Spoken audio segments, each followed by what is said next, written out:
যেহেতু প্রতিবার এই তেল সামগ্রীগুলা আমাদের মধ্যে বিতরণ করা হচ্ছে, আমরা দোয়া করব কোরবানির সময় আমরা উপযুক্ত এই শীতবস্ত্র বিতরণ। আমি নিজে চকরিয়াতে যে ভয়াবহ বন্যায় বিভিন্ন মাদ্রাসাগুলো ডুবে গিয়েছিল, সব মাদ্রাসা থেকে ওনাদের আসবাবপত্র সব নষ্ট হয়ে গিয়েছিল। সমস্ত মাদ্রাসার শিক্ষা প্রমুখ মুখে এই সাহায্য দেওয়া হয়েছে আমাদের ফাউন্ডেশনের পক্ষ থেকে।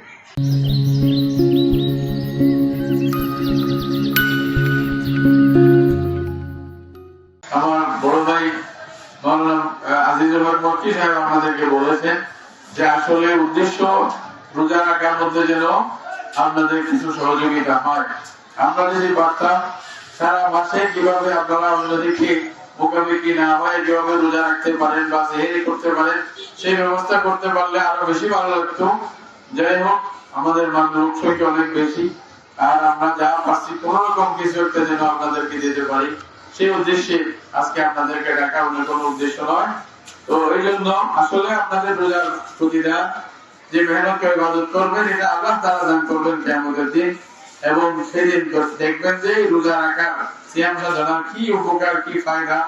যেহেতু মেহমান অনেক, আমাদের মুরব্বী বসে আছে, টাইম বেশি হয়ে যাচ্ছে, আমি কথা লম্বা না করে এখানেই, এটা আপনাদের প্রতিষ্ঠান, আপনাদের ফাউন্ডেশন, এটা আপনাদের প্রতিষ্ঠান, এই দেশের প্রতিষ্ঠান, আপনারা সবাই সহযোগিতা করবেন, আগে যেরকম করছেন এরকম করবেন, যারা আর্থিক পারেন আর্থিকও করবেন, আর যারা পারেন সবচেয়ে বেশি দোয়া করবেন।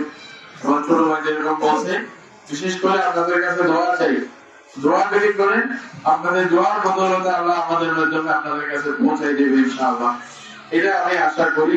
আর আরেকটি কথা আমি এই দেশের সন্তান হিসেবে বলবো, আমাদের একটা দেশের মধ্যে বিভিন্ন রকমের লোক থাকবে, আমার একটা মত থাকবে, আপনার একটা মত থাকবে, তাই বলি পরস্পরের মধ্যে হিংসা মারামারি হানাহানি কেন হবে? খবরদার, আমি আশা করব আমার দেশের লোকেরা আপনারা পরস্পরের কোন দল নিয়ে, কোন একটা মত নিয়ে, কোন ইজম নিয়ে মারামারি হানাহানিতে যাইবেন না।